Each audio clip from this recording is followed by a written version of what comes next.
తాకట్లో ఉన్న మీ బంగారాన్ని విడిపించి ఆ రోజు ఆన్లైన్ రేటుకి కొంటాం. Sharma gold company.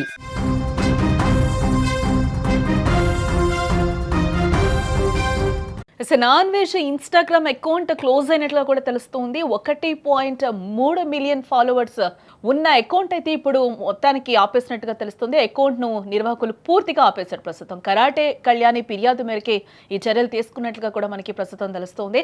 ప్రముఖ తెలుగు ట్రావెల్ బ్లాగర్ నా అన్వేష్ కు కోలుకోలేని దెబ్బ తగిలిందని కూడా మనం చెప్పుకోవచ్చు. గత కొన్ని రోజులుగా సోషల్ మీడియాలో వివాదాస్పద వ్యాఖ్యలతో వార్తలు నిలిచిన అన్వేష్ కు సంబంధించిన ఇన్స్టాగ్రామ్ ఖాతా నిర్వాహకులు అయితే పూర్తిగా నిలిపివేశారు. హిందూ దేవతలపై ఆయన చేసిన అనుచిత వ్యాఖ్యల నేపథ్యంలోనే కఠిన నిర్ణయం తీసుకున్నట్లుగా కూడా మనకి తెలుస్తుంది. అన్వేష్ ఇన్స్టాగ్రామ్ ఖాతాకు సుమారుగా 1.3 మిలియన్ల మంది ఫాలోవర్లు అయితే ఉన్నారు. ట్రావెల్ వీడియోలతో ఎంతో మందిని ఆకట్టుకున్న అన్వేష్ ఒక్కసారిగా వివాదాల్లో చిక్కుకోవడంతో తన ఖాతాను కోల్పోవలసిన సిచ్యువేషన్ ఏర్పడిందని కూడా మనం చెప్పుకోవచ్చు. మెటా సంస్థ నిబంధనల ప్రకారం విద్వేషపూరిత ప్రసంగాలు లేదా మతపరమైన మనోభావాలను దెబ్బతీసే కంటెంట్ ఉన్నందున ఈ అకౌంట్ అయితే క్లోజ్ చేసినట్లుగా అయితే చెప్తూ ఉన్నారు. ఏ వ్యవహారంలో నటి కరాటే కళ్యాణి పాత్ర కీలకంగా మారిందని కూడా ఇక్కడ మనం చెప్పుకోవాలి.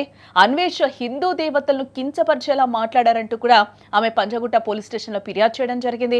ఏ ఫిర్యాదును సీరియస్ గా తీసుకున్న పోలీసులు తక్షణమే దర్యాప్తును ప్రారంభించారు. అన్వేష్ ఐపీ అడ్రస్ ఇతర లాగిన్ వివరాలను కూడా అందించారని ఇన్స్టాగ్రామ్ యాజమాన్యానికి పోలీసులు అయితే ఒక లేఖ రాయడం కూడా జరిగింది గతంలో.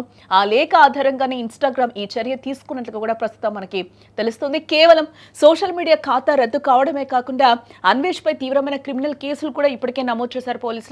కొత్తగా అమల్లోకి వచ్చిన భారతీయ న్యాయ సంహిత మరియు ఐటీ చట్టం కింద పోలీసులు కేసు ఫైల్ చేయడం జరిగింది.